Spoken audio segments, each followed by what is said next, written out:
voix du peuple, oh, la voix du peuple, oh, si tu as bien, oh. Vincent Chilouizi, étoile de la presse. La voix du peuple, toujours longueur d'avance. Les informations partout dans le monde. La voix du peuple, toujours actualité na actualité.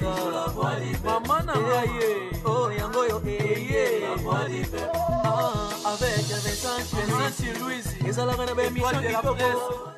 Salut, bienvenue chers amis téléspectateurs dans votre émission Rendez-vous Valable, une émission où on parle de tout. Et si j'ai une chose concerné Mboka na biso, que ce soit Maramba Bonzambe, que ce soit Maramba Itali, culturel, tout touchera vraiment le domaine nyonso. Et les lots, tous les sous ne sengo. Il y a une émission na biso, maman na biso, prophétesse Élysée. Oyo, je pense c'est pour la troisième fois que je suis sur la voix du peuple. Na compte, il y a une émission Oyo, mission Stolanda qui y est dernièrement, bandeko, bayaki ko témoigner par rapport à Oyo Nzambe Asala na Nzela naye. Et aujourd'hui, elle nous ramène encore un autre message et nous voulons voir aussi quelques précisions par rapport à Makambo Bino Botunagi Biso concernant maman la biso prophétesse Élysée. Bonjour. Bonjour Papa Vincent. Vous avez madame. Très bien. Message nous avons nous pour na bana Nzambe tout bazo tala na minute. On va pas to beta masolo to beta lelo. Moi moté kakaneza. Nalingi na ebisa bana Nzambe. Bo s'abonner belé na chaîne yoyo. Ezoya na ba révélation o Nzambe azotinda po bana Nzambe ba pambola mana nzela ya Papa Vincent na émission na ndinga salaka. Po Mosakola yaka pamba pamba te. Soka zoya na place c'est que Nzamba poni mutu wana tope chaîne wana po ebele ba pambola mayango na pesi bino susu mbote pe na eko pesa bino ba précision pe ba révélation oyo eza ko mema biso tout droit na Bible pona koyeba na lolenge nini oyo nazo salela ba délivrance mosusu. Très bien. Et là, par rapport à l'émission Salakinayo, j'avais vu beaucoup de commentaires. Il y a Bandeko Belé, Balobi, au portail, il y a un peu moins confusion. Quand vous avez parlé à dossier à Moana, au Baki qui est à Koufaki et pas aux Zong à l'Issousou. Et quand vous avez parlé à côté à Mboula, il y a âge. Et au Tchaki peut moi Belé confusion. Balobi, n'est-moi expliqué là qui est ça, il y a moins confusion. Merci Papa Vincent pour la motona. Bolimbi sina no liboso na ngai ko corriger po moni nazaki un peu fatigué na utaki na jeune à 80 jours moni même ne longi nazaki faible na ngaki na loba na 2009 ezaki nde révélation o Nzamba pesa kinga ke mobali o yakobala yo na bana na bakoko akozala boye ezaki nde na 2009. Après 10 ans, il y a Bali mobali ya mutute, mobali nanga moko abala na nute, magaza na bala na yemi abala na nute, première fois abala. Donc confusion et salamaki wana. Date wana ezakinde ya 2009 nde Nzamba révéla kinga yoko bala mutuboy. Ya mwana na eko corriger ngo lelo na yebi bokolanda po bo sabona ebele pa ya papa po na moni masse ya batu ba bengi na ndimaki te. Donc moi na Michel-Ange Liboso abotamaki le 15 novembre 2018. Okay. Le 15 novembre 2018 na hôpital ya Voici l'homme ya Ozone. Nde ayeko kufa près des jours le 17 novembre 2018. Siko tant na salela ki foi po eza foi. Na salela ki foi na mawananga nde Nzamba ayanola kinga lokola ana asalilinga makamoko na eko mona ke Nzambe Dieu existe donc Nzamba za munene tozo lukai malamu te nde mwana ayeko zonga na 2020 le 5 janvier 2020 donc akoksi 3 ans. OK. Ayeko zonga nde na mokili susu na 2020 po mwana nga a continuer ki kotanga. Donc ezaki Rere Salamaki a parti na mutu na ngana ngana bimisande date ya miracle o Nzamba Sailenga ya mobile nanga vie après 10 ans de ayeko balanga na banana bakoko. Voilà, mais ce que l'on a mis balé sous bandeko mingi ba na mona ba miré ko komelanga pe personnellement ba lobby façon bandeko beta li solo yango il fallait ala moi na balaki mais vous beta ma solo moi na bazo senté babi c'est comme chose pe ça valeur mingi na ba ko senté alors que il faisait la pena yo étant que mosala nzambe il fallait tombola mingi likambo eza peut-être na kati ndako libala tant vous beta ma solo ba miracle wana jugement ya bato moni on est. Bon, na makomi na Nzambe totali Salomon. Est-ce que Salomon a cause à digne liboso ba na Nzambe? Est-ce que Salomon a kokai ko mema ba peuple israélite? Azaki mwana soni mwana salite. Nzamba sala kana balolengi na mais ke ngai na tinda mwana wana nazo korijango. Tangu koko akufi na sala ki prière na lobi Joseph aza mwana muke. Aza na 16 ans.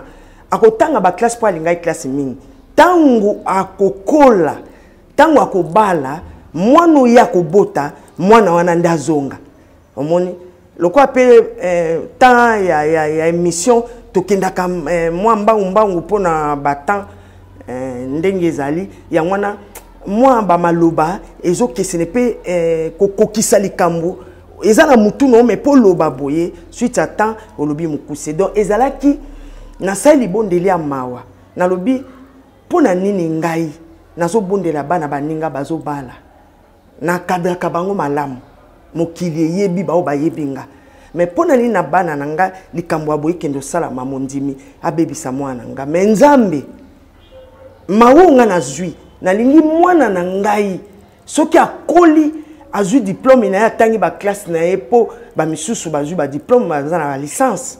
Donc, il y a peu de bongo. Soki a eu diplôme à côté na licence à Bali, nde Michel-Ange à Zonga. Mais Nzamba sali na lolenge na mususu. On a pris exemple à Salomon. Est-ce que Salomon pinda ko lo bali boso ba tu façon ya yel na mokili pinda maponika yi. Donc, boye bibino nyonso. Très bien. Et puis Marambo le ban est très profond. Pour na bato mona moi na sora bimi libana mariage za moi na te. Moi je vous dirais que bana mingo penzamba tombola. Eza bano ba bimela la banzela là pour ne pas citer les noms des gens ici que je connais personnellement pe baza élevé na ba niveau moro boy. Eza bano ba ra ba façon donc l'enfant quand il vient au monde c'est que c'est Dieu qui a décidé qu'un être aimé abima. Tout à fait. Donc ils ont likambo nzamba tindie donc ne jugeons point. Et surtout bateau bamono arama ramboza parfait mettons total pe ba vie na bino boza pe parfait. Maman li solo mususu tonge to tuna yo lelo sur quelle base oyo parce que na ju bapel moni l'air to sala be mission ba benga rayo mais ndo ba sube bazongi la biso mais na ba bazongi la ngami na zo yo ka li solo ya ba fruit ya bambuma ya ba tolo ba bambuma ba fruit ba makasa. Et on a plus coopéré dans ma casa, ma bafoui, lia boye, kata boye, tout a boye. C'est quoi en fait le ministère na yo wana yo libiso le l'internet, ah y a bafoui, y a ma casa, les années en fait. Merci papa pour na mutuna na kolimbolango pe na kopesa référence na Bible. Na kotanga muke kaka pe bandeko bakendeko ko vérifier na ba Bible na bango ndenge na salaka. Papa Vincent, ezalaki na 2000. Tant on a outé pa ya papa Denis Lesi, ndenge na pesa ki témoignage à liboso. Na kei ndenge nzamba tinda kinga na ozone na kindaki kofungola église ndenge nzamba tinda kinga batu baya kebele. Siko nzamba pesa kinga yi condition moko. Alobi na lingi au fait, en fait, au sala banananga ba disciple na grâce na ba don na tchekati na yo yo kozala mosakoli o banda kaka ko encadrer batu pe après grâce eza na kati na ye ba don eza kati na ye e bimi po banda ko étouffer ezaleli ya kibomoto obanda ko étouffer ezaleli ya balien ya coutume makambo ebele ndenge ya kana vie ya mutu omona mutu apengwi azaki ndumba ta komi ndumba omela masanga moyibi donc ministère nanga ba pesa nga ngwana sikoyo ezalaki na condition il faut tokenda zamba omoni place na kenda ozwa grâce il faut tokenda zamba tokende zamba ba sacrifice to mona makambo ndenge na zamba donc tango bozo kende sacrifice wana tango babilima batu mabe bazo bimela bino tango bozo longa na kati ya sacrifice wana ezo matsa grâce ezo matsa pe foi ya moto mais ndenge ni to monaki muta bimeli biso boye pe na prière to moni alimo to pe kimi c'est que nzamba za malamu c'est que nalandaka nzambe donc bato ba pengwa kawana so ba ke prière na zamba ba kutileti ba makambo ya minene ndenge wana omona ba bongwani mbala moko pe bande ko pesa nga facilité ya ko encadrer bango ti bazui ya fermissement na bango bazui ba nani cours na bango pe bazui consécration na bango mais na kati ya kokende wana kokende tellement ezaki bapuyaka seki bosukola te bomela te nde nzambe mokolo mosusu tovandi na babutu neti ba 18h tozopuye namoni nguye ekanginga babandi kozongisa nga nsima donc nazotambola nsima place na okende nayebi te baozongisa nga nsima ti babalolinga mbala moko ntango baobalola nga maboko na nga mbala moko esimbi bafei moko balobi na nga fungola miso dona ba Saint-Esprit balobi na nga fungola miso nafungola miso boye nzambe balobi na nga Élysée nakoutilize makasi na poni osalela nga nakoutilize makasi omoni makasi awo eza mpona sida obando tiaka makasa misato na kati ya mai soki otia yango après okanisi mukolo nga na solaki na yo okotombola yango likolo pe bandeko babiki na sida bako témoigner po aza moko te baza 12 yende mutu ayaki baza éparpillé nde église ezate mais baza 12 pe mama ndenga ayaki ana zakine na fièvre nde na bité atoza na fièvre ya ko témoigner donc ba pe mawana ezaki malade azaki na fièvre ya malaria mais asa bika 16 années eza makambo sikote 16 ans nde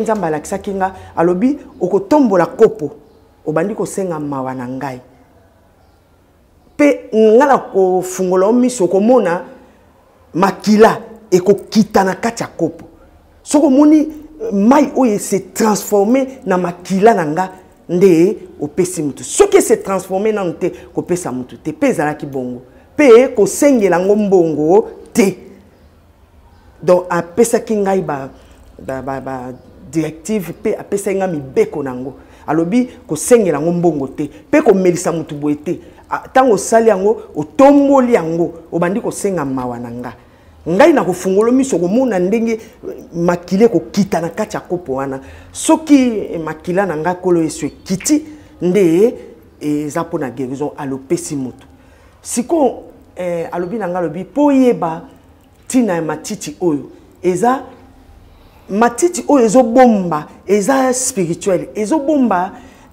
degré ya moto 99 degré ezo bomba po mutako mela mai 99 degré aise tumbami pour na virus ekufa aise tumbami mais wana eza mystérieux donc soki mutameli kopo ya mai wana ya matiti wana misatu donc eza na lolenge o ezo kende ko pesa 99 degré pour na kolanda virus ya sida pe ko étouffer ngombala moko donc azaye moko te baza 12 bakende na zone na pesa adresse toujours na quartier B numéro 30 place église ezaki bato ba sekwi kuna bato babiki kuna certes na de Jésus azaye moko te baboti ba mapasa bato baboti na ba âge ya ménopause baboti bato ba sekwi bato baboti bato maboma esili ba melibangi ya bangi esili mususu kutu na olobate ata ba magicien ba ekotika ba biloko na bango donc eza ministère nzamba pesa mo nde nazwa kisiko ko salisa na matiti pe yaki okoma na ba furi pe nzamba yeko pesa nga secret moko na kati ya Bible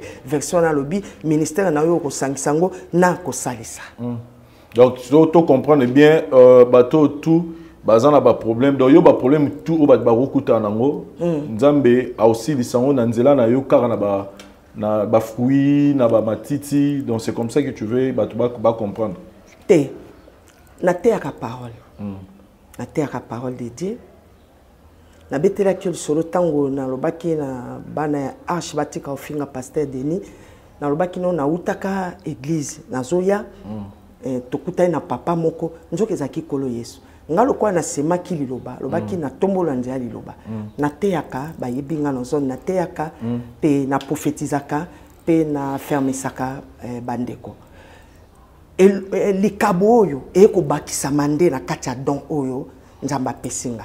OK. Donc naza prophétesse le quoi ba prophétesse nyonso le quoi ba prophète nyonso ndenge ba saila ka musala nga za église de réveil na tosaka ndenge za sainte doctrine na biso mais nzamba yeko bakisa na kacha likabo mais ayebisa kinga boy alobi eza na bana na ngai belé bakitisi kondima ba jeune ezosimba isute donc espoir esili na makamu mususu bazomona ebebisi kondima ebebisi moral na bango bakomi komona kaka makambo ya nzambe eza lokola maseki pe misusu ata soki balobi bokanga jeune na 40 jours azosambela me azane na kondima te jeune ekosila mutu akili boye jeune ekosila azwi résultat te jeune ekosila donc na kati ya makanisa eka miyibi nake kuna baza bata lokuta toyoka kango na nzamba pesinga pa moko ya responsabilité ya ba oyo babwaka ba elikia wana ba oyo ba désespéra ba oyo ba yimaka kaka pona ba sena nzambe maloba mabe do bazwa ba sena nzambe suna valeur te na ebite loko ni ba mona kanga na mona te na yo na ya oloba te donc bandeko wana bazala ba problème sérieux botutu ma maladie makambo ebele na nzoto blocage nende nzamba pesa kinga par ya responsabilité na bado oyo atiaki kati na ngake mutako yabwe na 2 jours à témoigner mutako yabwe na mukolo moko témoigner po nini bazonga kati na liloba kati na nzambe ke basali ya nzambe eza nzambe dazo utiliser bango ata so bomona ki makambo bolimbisa ngana loba kango papa omona mundimi azofinga pasteur wana faux pasteur ndoki mais yo za mondimi yo yebi kolo Yesu siko pa na yo ya contribution pour na pasteur wana ezanini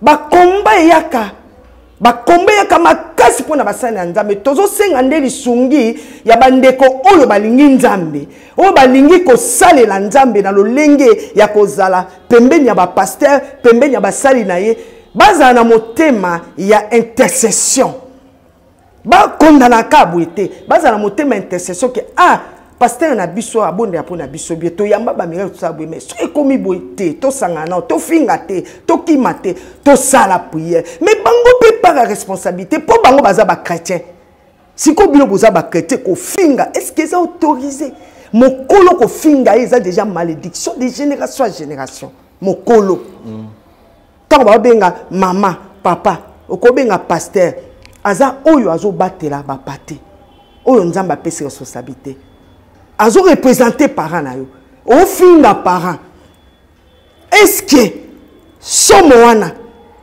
ba retour wana oyebi yango ya wana nzamba pesa kingai par responsabilité pour ndeko tanga mona wi te nzamba zali nzamba salaka pour salaka 2 jours 3 jours muta témoigner une semaine muta témoigner.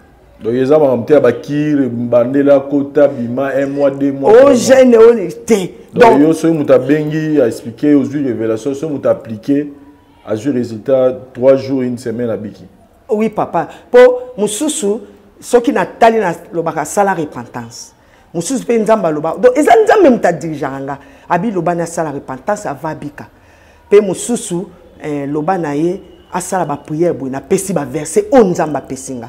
Tanga sala mususu pe kaka na nzela prier tango nazo bondela po na ye abiki mais mingi oyo ba itufa kondima na bango bazo mona lokola place na kendaki ba pasteur ba prophète nde nzamba zo sala nga grâce zwaka eloko boy omona soki na oswana ndeko ebimelaka nga na elongi zwa mbuma boy sala boy pe okomona nzamba zo simba mitema na bango eloko na sepeli nzamba zo simba mitema na bango mama na somba boy somba boy tango na ko sala boy mama na zui guérison vraiment et totu kolanda dans mitso tozolo baboye papa za na mboka na biso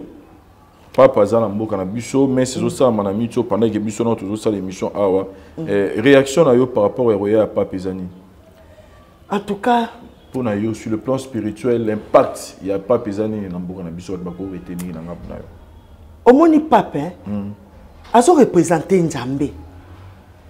Avant qu'on a yawa 9h30, au contour na bandeko oyo baza responsable au ba gérant na bimaki o bimaki na kenda luka télévision. OK. Pona landa ndenge papa zoloba ndenge ba majorité ba obina oyebi eloko siku donc ce qui c'était pesinga esengo pour ceux qui mosena nzamba yebi lembo monana na moni na kotaka na makamba politique te mais aza papa na moni na moni président de la république akeko pesa papa Kamere mbote batu ba gangi biso sto gangi eza elembo ya paix eza elembo ya kimia nani amemi yango papa aza mopakola mina yawe konyata makolo na awa solution ya makambo po ayeli biso pe onction mususu omoni yaza mundele bango baza na économie na bango baza olengi na bango akovanda baza vraiment stable koleka biso ba africain tango aye na mboka na biso aye ko partager moko ya finance na ndenge ya spiritualité et papa na nga za catholique mama na nga za catholique pe na lobaki Sainte Vierge Marie abimelanga tango nazaka maladi makasi na moni abimelinga pe na vision apesinga keni communion na vin tant on a meli ba docteur bakamwe nazaki presque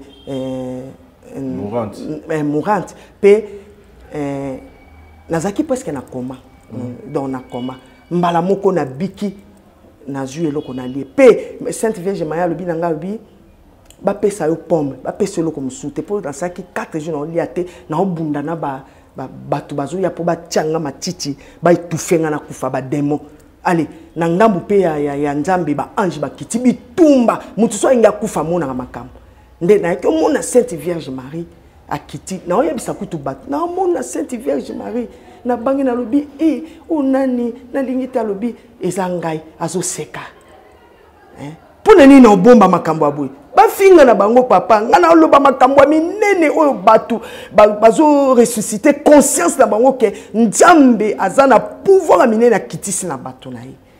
C'est bien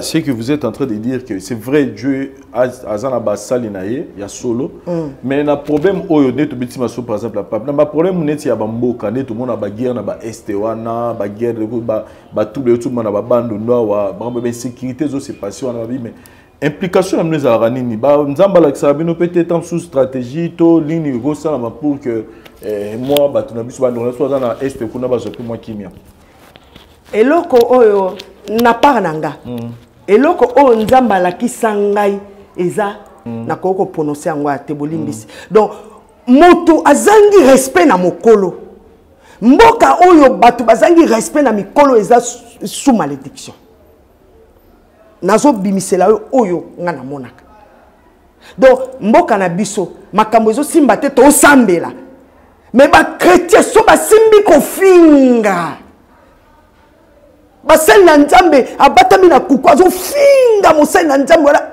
ene soki ya likambudi na ebite ba congolais to perdre sens ya respect na mokolo eza moko ya malédiction ou tozo courir na danger na mboka na biso eza moko ya malédiction soki malédiction eza makambo etambola te kuna ebimi boy kuna ezonga kibu ngana yebi kala bato anda loba na Congo ba congolais ba yebi oyamba ba paya omona suto kina mboka bato mususu tango to banda oyoka bomaza iwa tikanyoka mais komona ba congolais soki bato baye na mboka ba kotambola librement bako sala ba commerce bako sala ba société bani oyoka te congolais azaka motema malamu Congo wana ba congolais wana toza wapi ponga mpira mikotsa na kati toza wapi très bien tozonge la respect tozonge la bolingwa solo tozonge la amour oyo po toza ba peuple ya nzambe ba eli de Dieu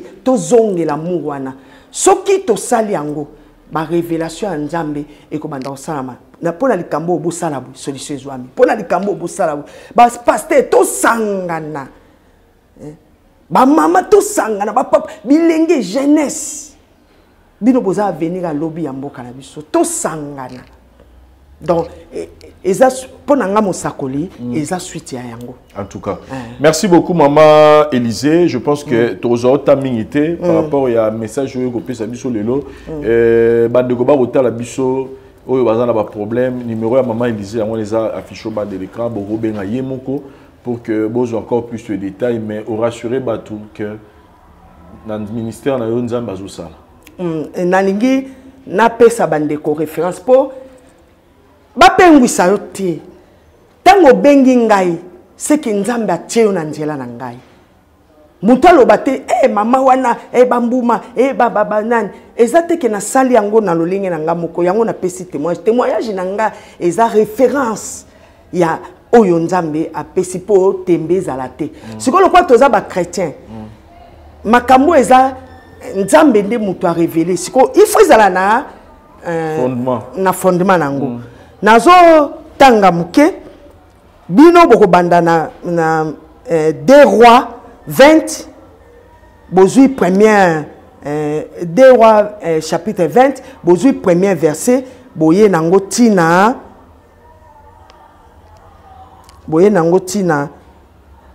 11e verset mais ngana kotanga ka muke pona yebisa bino référence o nzamba pesa ki na Bible. Très bien. Nazotanga natangi na mokanda na 2 rois chapitre 20 ngana zui na verset 5 kino na 7 natangi na kombo na Yesu Christ. Retournez et dit à Ézéchias, chef de mon peuple, ainsi parle l'Éternel, le Dieu de David, ton père. J'ai attendu ta prière, j'ai vu tes larmes, voici je te guérirai. Le 3e jour, tu monteras à la maison de l'Éternel. 6. J'ajouterai à tes jours 15 années, je te délivrerai, toi et cette ville, de la main du roi d'Assyrie. Je protégerai cette ville à cause de moi et à cause de David, mon serviteur. 7. Ésaïe dit, prenez une masse de figuier, on l'a pris et on l'appliqua sur l'ulcère et Ézéchias guérit. Ozomona. Oyo ezaka mabomba minzamba pesa kenga. Boyebi histoire ya Ézéchias. Lycée wana eza lokola mbasu lelo ezokwesa misuni do akomaki na liwa. Pe nzamba tindaki mosakoli Ezaïe alobi kende koyebisa Ézéchias. Maladie wana eumeli aza nango azokufa. Atika testament na ndaku na ye ke azokufa. Ézéchias a tourné visage contre mur. Alléluia. Alobi nzambe nga naza fidèle pe naza moto intégrité. Naza intègre liboso na yo. Naza sembo pona nini na kokufa yokelanga mawa. Na yoki mawa pona message otindi kasi tala ndenge moumbu na yo aza intègre liboso na yo. Bible lobi libondeli wana ya kondima. Ezaïe akomaki nanu te na libanda ya lupango. Nana akomaki na portail te. Nzamba lobi ne zonga. Aye akuti Ézéchias azolela visage contre me alobi kolela te papa. Nzambe ayoki libondeli na yo. Ayoki kolela na yo. Alobi okokufa lisusu te abakiseli yo 15 années. Kasi Ezaïe azaki na prophétie. Azaki na parole, azaki na onction. Atena ki est position de maître. Azwaki oyo nzamba alobaki na ye zwa figuier pe alobi zwa ebele bo tuti yango bo bambi esika misuni wana ekoyaki pe 3e jour akobika nzamba ba précision nzamba ba révélation yokanga bien aimé nalingi na sisa nanga est-ce que boyebi ezali pona eloko moko esalama na mokili nde lelo oyo muto ataleli kolo Yesu lokola nyoka motako abiki oyo pe akotalela kolo Yesu te ye bomoine ko bebisama ti lelo tozo sambela ba prophète be dina bala banani ba idausa banani ba leki ba mama tumbo ba kufa ba donc ba papa ale moloto ba yembeli nzambe mutu akosekwa baleki mais mobeko nzamba tiati lelo tozana kati ya souffrance pona kozanga botosi ya bakoko na biso. Est-ce que boye biango zela na yebisa bino lelo nzambe tanga sali mokili atia dana Eve na kati ya jardin d'Eden apesa bango mobeko alobi boko lona ndunda bolia ndunda pe bambuma mais mbuma oyo eza na katikati ya elanga nalobi nini mbuma oyo eza na katikati ya elanga bolia te soki bolia yango bokoyeba mabe na malamu pe bokufa solo eza mbuma eloko ekomisanga na yo ifoto lia na mutoki na biso tozomona ba guerre makambo ebele papa na mama bakabwani bana bakomo kabwana ba parents bana bakomo tema ba parents à cause ya désobéissance ya koko na biso Adam likolo ya mbuma nakolo ba papa ozana lupangu na yo na ye na villa na yo na prophétiser pe na ye na villa na yo banani banzete ya manga ya safu bani okomona mutaki okuta mususu kutu ba lokota te pola na se fui et quand ça la 2 jours 3 jours banyama baliango ekoi banyatya ngo polime mutu azui pasi likolo fui alobi bolie mbuma olobi oza bolumbu nani ayebiso oza bolumbu Adam olie mbuma alobaki onction te alobaki mbuma alobi mwasi opesinga yoka ya mibale alobi mokili lakena mi mabe pona mais azongi balobi il y a 3 personnes à Dieu Dieu le Père Dieu le Fils Dieu le Saint-Esprit ayebisi bango en prière alobi lokola moto akomi ndenge moko na biso koyeba mabe na malamu totia 4 anges na epée ya kongala esika nzete oyo totia ya soki mutalie akufa te atikala libela lokola biso mbuma donc mutu akufa te atikala lokola nzambe. Très bien. Ozoka papa Vincent likolo mbuma ebebisi moki pe mbuma soki baliaka mbuma na tonga tokufa lisusu te mais nzambe asalaki biloko na mokili asali diamant asali cuivre cobalt zinc biloko tout asali banyama akeli banyama keli bambuma mais likolo ya mbuma ti lelo mobeko wana elongwa te mais tango kolo yesu aye ayeli biso grâce oyo akotala nyoka motako abiki ozomona puissance ya mbuma nzoka ni na kati ya jardin d'Eden eza na bambuma oyo nga nazosalisa na délivrance na kati ya jardin d'Eden eza na mbuma oyo soki bapesi démon Lucifer to Jézabel to ba ange ya Satan ba démon bakolia yango te pe yango ekanga bango lokola ema na nzoto mutu ebimisi bango elongolaka zei mutu soki balingi balia ye oyoka tababonane soso abonane Lucifer abalolaka mutu nyama makila mutu ekomaka ya nyama nde ale facilement pe tanga balolo nyama pouvoir ya moto oyo nzambe atie kati na yo elongwe mpo na masumu mpo na makambo ya mabe osalaki po soki pouvoir noza yango omoni yo oza nani olobaka moto yo sakana Satan nzambe abwaka kai na puissance soki kolo yesu na kati no te yo koloba moto Satan moto na mabe osalaka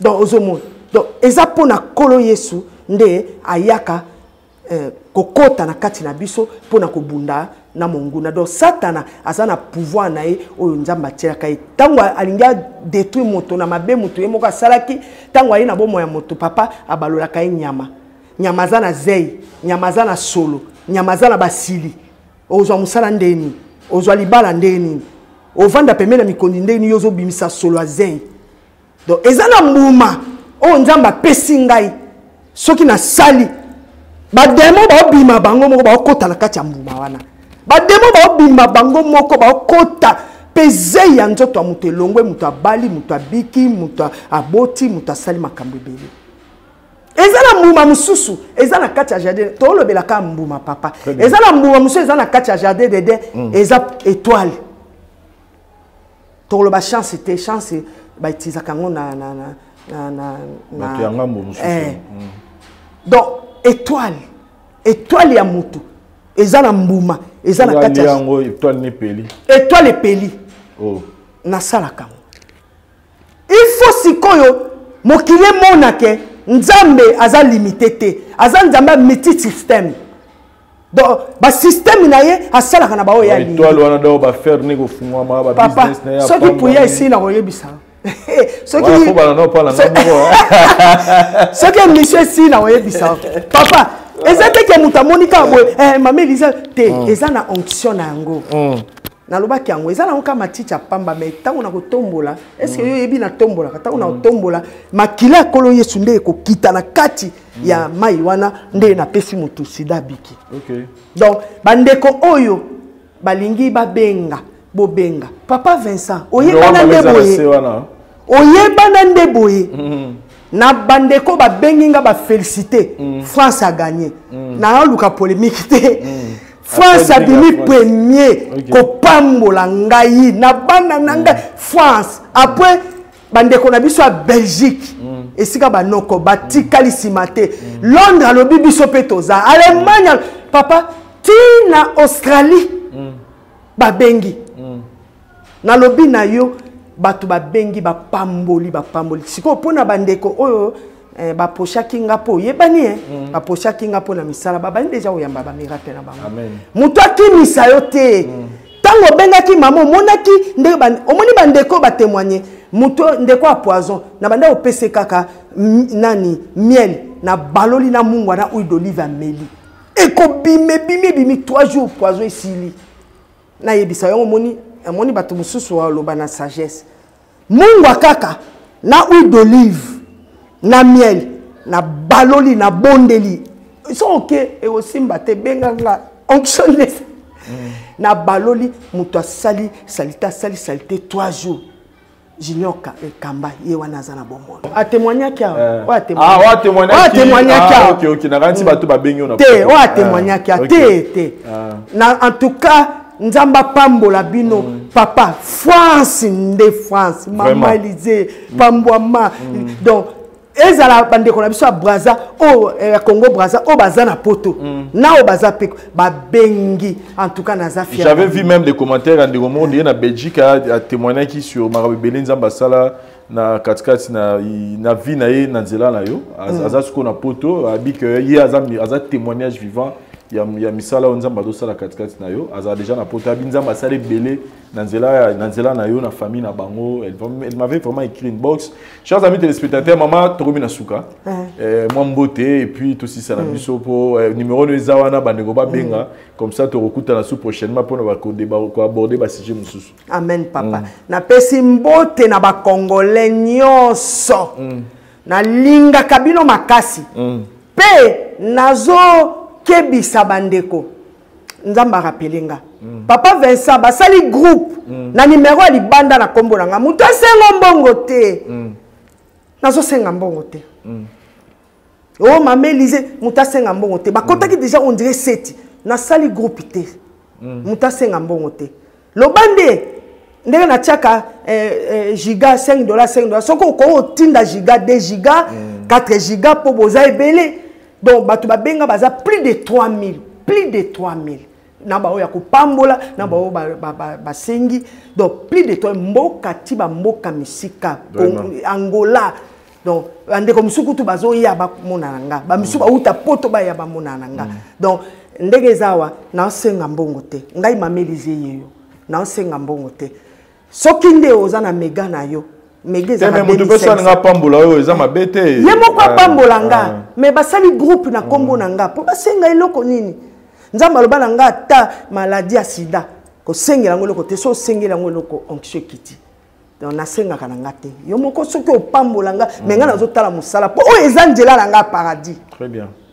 Donc nzambe amen na komi na 53 ans nazo préparer paradis na nga yangwana nazo sala musala pona bandeko na ba congolais na lingi ekolo nanga pe nalingi papa Vincent nalingi couple na ye nalingi ba cameraman ba kamayele papa Vincent émission te yo il faut que le cas paradis. Amen. Merci beaucoup maman Élisée, merci na babonné na biso nyonso ya la voix du peuple bozuta ya rolande émission oyo numéro maman Élisée za officiel ban l'écran bo bengaye pour que bo pesa ba requête na bino nyonso nzambe azo sala na nzela na ye ako bikisa bino. Oui maman. Ah papa Vincent yange za kabwe lokwa na classe na senga ki permission ya ngwana na zolo bango. OK. Bande comme susu ba komi ko silika. Papa soki naza na téléphone ata 30 40 siko il faut na silisa lisolo na ndeko mona mutu azo benga lembi ba komi ko lemba mama na bengi yo ya ngwana na senga ki yo lisungi naza na chaîne très bien YouTube Braque 2023 TV. OK. Bokomona nzemo na yemba pona mboka bokomona pe émission na salaka pona kisi ya corona na nzela litungulu ya rouge. Donc bo s'abonner kuna massivement bo s'abonner kuna massivement po kuna na ko sala émission à les effets de la malédiction pona ko soutenir bino ba prière ya tongo ba prière ya pokwa donc neti na tongo na ba 5h30 déjà prière po ebele ya bandeko ba bengi pona ya libanda avant bo kele misala bozui prière na bino na pokwa ba 20h tant bozongi po bolala bato ba kena tant po na yebi na zai kuna ata 19h to bandi prière mais na katikati nando pesa mateya nazo pesa bino ba verset nazo pesa bino ba révélation na lingi bino mingi. Voilà, merci beaucoup maman Élisée, merci David Diwanté ça na prise de vie, merci par vos essais pour le montage et merci na baboni nyonso bo continuer bobo sala mingi te ko cliquer na notification pour que bozo ba émission na biso nyonso sinon pour la biso to l'année prochainement. Bye. Mbote na biso bandeko ngai docteur Pichu Tondele naza pharmacien en formation naza formation na université à Kinshasa na faculté à pharmacie et puis na sali ba master na niveau ya université Marien Ngouabi pe na niveau ya Canada na transformation des agro-ressources et puis préparation de cosmétiques thérapeutiques naturelles. Dans le œuvre dans laboratoire CRMTA ou ezali laboratoire médecine spécialisé dans la production ya ba phytomédicaments, c'est-à-dire ba kisi ya partie ya banzete na biso ya Congo. Ba kisi nyonso o bozomona awa na CRMTA et subir ba essai toxicologique et puis ba essai clinique ou ezo ça la différence na biso na ba tradi parce que et subir quand même moi ba étude et puis ba kisi o eza na CRMTA ezali homologué na ministère ya santé c'est-à-dire eza na ba autorisation ya mise sur le marché na niveau ya mboka et puis libanda ya mboka ba kisi oyo tozo produire na CRMTA et koki ko komama na n'importe quel médecin partout à travers le monde. Dans le laboratoire CRMTA, nous avons deux branches, branche cosmétique et puis branche médicaments. Dans la branche cosmétique, nous avons dulci au collagène, pour ça, il y a un sérum, un savon, pour le traitement, il y a un tampon, un ndouta, un ride, un poche, et puis un cerne. Nous avons dulci réparateur, pour ça, il y a un sérum, un savon, ou quoi associé gel douche pour le traitement il y a un bouton et puis qu'on réparer le poissonayo. Tout ça on a dit 6 cheveux pour ça les lango huile nango na shampoing nango pour le traitement il y a cheveux abîmés, cheveux haut et baby, cheveux colorés, ils allaient ko botisa suki noki et puis ils allaient ko retarder repousse il y a cheveux blancs. Tout ça pina parfum na biso o to sali à base ya banzete na biso ya Congo. Spécificité nango ils allaient ko kitisa yo stress na kati Yanzoto. Na branche médicaments, tous allez na méamycine, sirop comprimé, ou ils allez qui na biso ya ba mib, ba levure, ils a anti-poison, ils allez pour traiter ba problème nyonso. Vous allez na qui na biso diazostimile, ou ils allez pour traiter ba différentes formes et impuissance sexuelle, total éjaculation précoce, dysfonctionnement érectile, manque de libido, azospermie. Vous allez na qui na biso zingenalis, supo, na comprimé. Vous allez traiter différentes formes, il y a hémorroïdes, internes et externes. Vous allez régulariser le cycle. Il y a ma maman. Vous allez na kiss na biso sensiphos, ou vous allez kiss il y a malaria, présenté sous forme de sirop comprimé. Vous allez na kiss na biso méamycine crème, ou vous allez traiter différentes formes. Il y a maladie, ou il y a ploposo, mycose, ou c'est la na makolo ya bana mibali, maladie ya mpesema palata epai ya bana na maladie mosusu ya loposo. Tozali na Diazolex oyo ezali kotraite ba différentes douleurs climatismales, ba douleur ya mokongo, paiement, ba allergie au pollen. Ezali pomade oyo tomoli kombo ya papa na biso Tondele Diazolo. Tozali na Mercine crème ndenge na tamaki. Tozali na Allium oyo ezali kisi na biso ya tension, ezali kotraite hypertension. Tozali na Borex oyo ezali kobomisa système ya bapapa, ezali kokomisa yango molai mpe monene. Tozali na Menga kisi na biso ya makila oyo ezali kozongisa makila na bato oyo baza na problème ya anémie, quel que soit son type ya anémie. Et puis tozali na tisane Dr Maxon oyo ezali tisane na biso ezali kotraite ba myome, ba fibrome, kyste ovarien, et puis basi oyo baza na problème ya kobota. Tozali pe na diabétine oyo ezali kisi na biso ya diabète, et puis tozali na antipoison na biso oyo ezali ko neutraliser poison na kati ya makila.